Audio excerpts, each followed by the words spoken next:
kaibigan! Magandang umaga, magandang hapon sa Pilipinas. Magandang umaga dito sa Amerika. I'm here, I'm back. This is Lilian's Diary on my YouTube channel.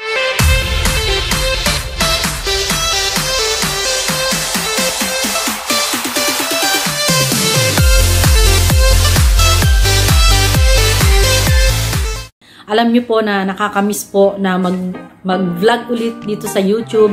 Although may mga reels na po ako mga ginawa, pero iba pa rin yung makita nyo, magkausap tayo dito sa YouTube channel ko. And before anything else, gusto ko lang po i-share yung aming journey kung paano kami naging immigrant dito sa US. Yun po ay napakatagal po na proseso. We waited for 22 years. At sa awa po ng Panginoon, sa biyaya po ng Panginoon ay na-process po ito kaagad-agad kasi na-expedite po yung sa amin. Ibig sabihin po ay na-i-appeal po namin kung bakit po ito napabilis. So yun nga po, dahil na-retrogress po yung mga F4 category, sa kabutihan po ng Panginoon, ayan, na-process po yun sa amin. At hindi po madali, mga kaibigan, yung aming mga pinagdaanan. Nakakatanggap po kami ng email every 60 days. Sabihin, every 2 months, na-update kami kung ano na yung status ng aming papel. At yun po, medyo nakakalungkot ng mga una kasi 2 years po kami nag-intay mula po nung after the pandemic. Kami po ay na-notify po kami na maghintay lang kami kasi may backlog, inuuna po yung mga dati pong na nakapila. So, parang ganun lang po. Ang Panginoon po ay nagtuturo na kami ay maging matyaga. At yun po yung natutunan ko talaga na purihin ng Panginoon, binigyan na niya ako ng katyagaan na yung time po na kami ay parang nanlulumo na, pero sabi ng Panginoon, maghintay lamang at the right time, it will happen. Kaya yun po, tas nung June nga po, napadalahan kami ng email, ganun na naman. Tas sabi ko sa Lord, napapagod na po ako maghintay. Sabi ko, kayo na po ang bahala kung talaga pong kalooban nyo na kami makarating sa Amerika. Yung kalooban mo talaga ang masusunod. At alam niyo po ba, 2 days lang, June 20, after 2 days, meron na namang email at sabi nung anak ko, Inay, mayroon pong email. Sabi ay na-expedite daw yung case natin, yung category na F4. So, tuwa ako. Sabi ko, hala, ito na yun. Sabi ko, Lord, thank you. Talaga napakabuti mo. And then, after 2 days ulit, sabi, mag-set na daw kami ng schedule ng aming medical, tsaka ng interview. So, sabi ko, Lord, ba't ganito napakabilis? Parang namamangha talaga ako sa pagkilos ng Panginoon. Sa mabilis na pagkilos ng Panginoon. Sabi ko, dati matagal, pero ngayon, ito na yun. Sabi ko, kaya nakakatuwa. Dahil ang Panginoon po ay nag-ayos sa lahat. Sabi ko, Lord, binigay mo po ito sa amin. Hiniling namin sa iyo ito sa pangalan ni Jesus. At ito na, binigay mo na yung nararapat para sa amin. So, schedule kami ng medical. Tapos, ang amin pong interview is August 7. Diba? Napakabilis. At yun nga po, nung na-medical kami, so okay na lahat. Nakakakaba. Kasi first time talaga, ang lamig dun sa SLEC, sa St. Luke's Extension Clinic, na napakaraming tao. First time namin talaga. At purihin ng Panginoon, may kapatiran doon na kapatid ni Pastor Jason Alonzo. Salamat sa iyo dahil tinulungan mo kami sa pagpila. Ipareayos ang mga documents. At yun po, naging maayos na po hanggang maging second day immunization. Nakakaano po kasi yung sa immunization po, ang sa akin po ay bali 4. 2 dito, 2 dito.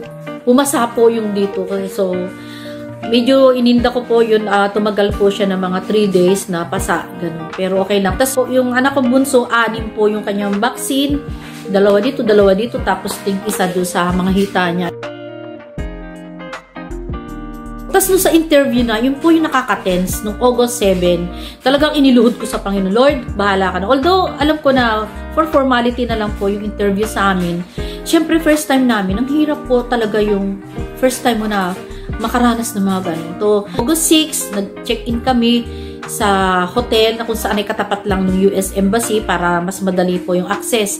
So, madali kami gumising ng August 7. We prayed hard. Kinlaim na namin yung favor ni Lord na huwag kaming kabahan, na ayusin yung mga isasagot namin. At yun nga po, inayos ng Panginoon. Pumila kami ng 5 o'clock doon sa harapan ng US Embassy. And then, chinek yung aming mga documents.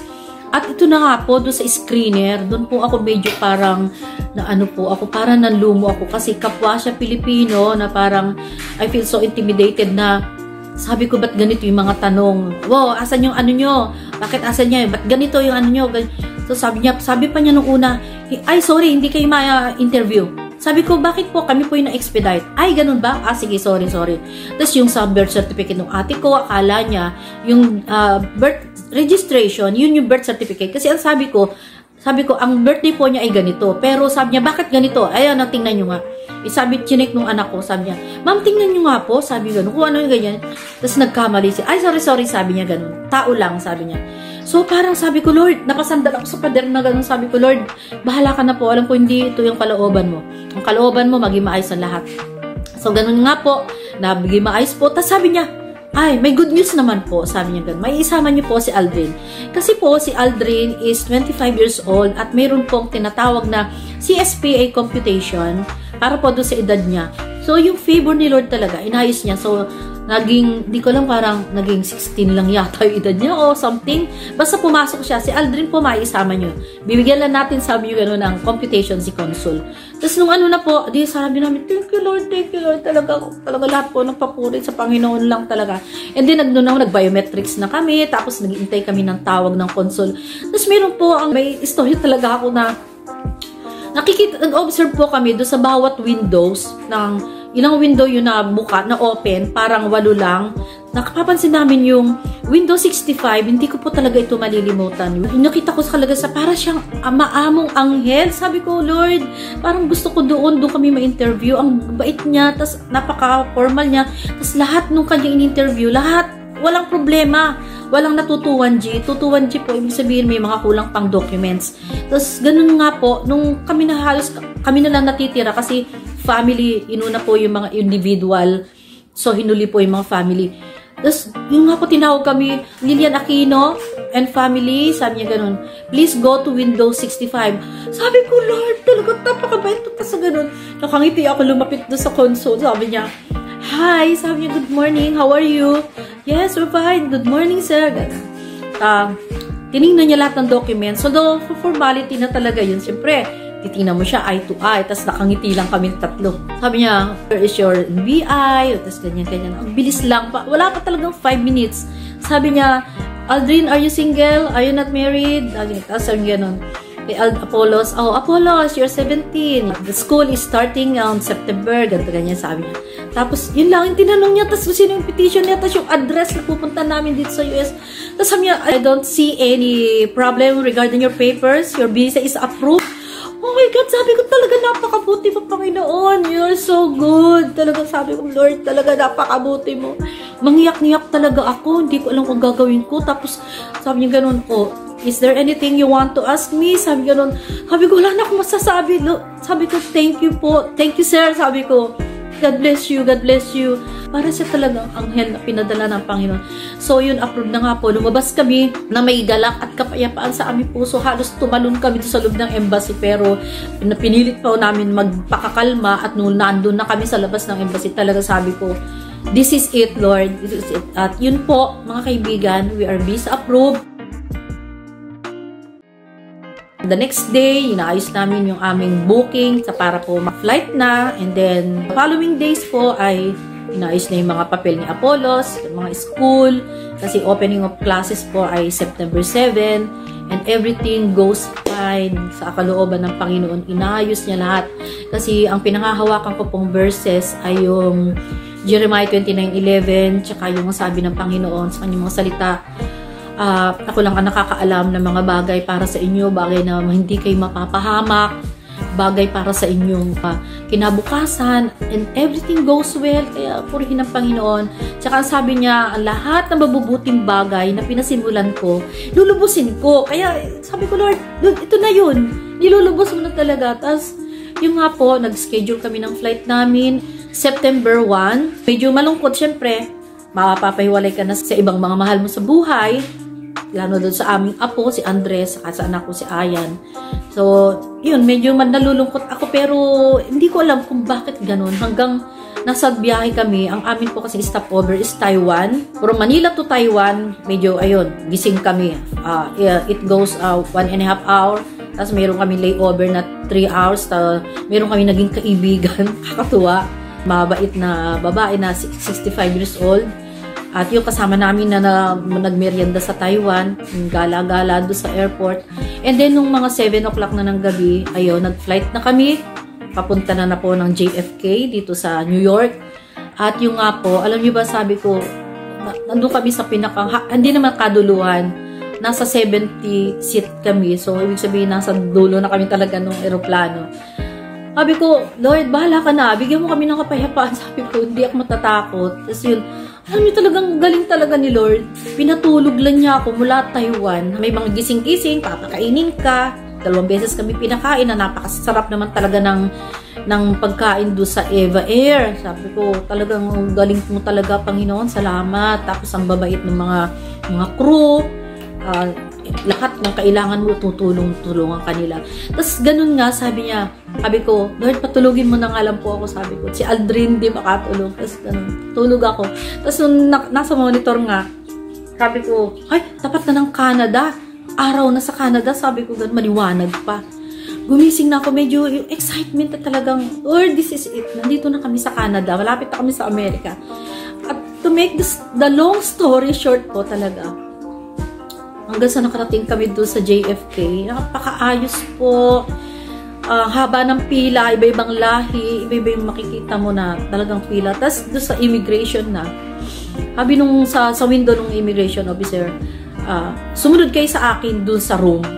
Siyempre, hindi namin alam kung ano to. Medyo, sabi ko, parang kinabahan ako doon. Sabi ko, bakit kami pinapupunta roon? Yung pala, tatatakan lang yung aming passport. Tinanong lang kung saan kami titira. Tapos, ano yung inyong plano? Sabi ko, we are immigrant. Tapos, yung may kasabay kami na tourist, tinanong lang kung ilang yung dalang pera, ganun pala. So, pinalabas din kami. Alam nyo, halos magtatalong talaga ako. Sabi ko, hanggang sa nagpapatugtog kami ng New York. Iba-iba na yung naiisip namin. Hanggang sa kinuha na namin bagahe namin, wala nang mga naging hadlang, ayun na nakuha namin.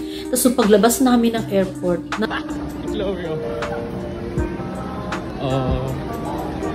ayan sila Hailey. Welcome to New York. Có cái chú gì đang đi kiếm bà xã để giữ đồ bà xã kìa. Có cái chú nào giữ đồ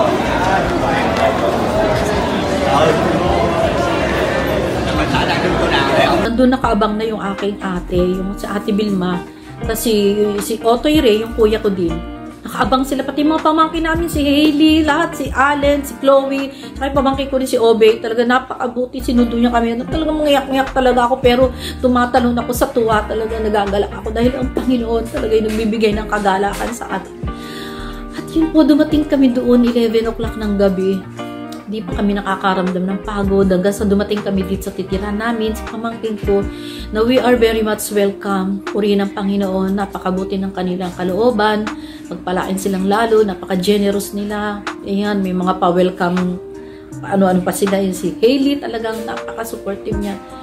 So, yun po mga kaibigan, ang ibig ko sabihin, lahat po ibigay natin sa Panginoon.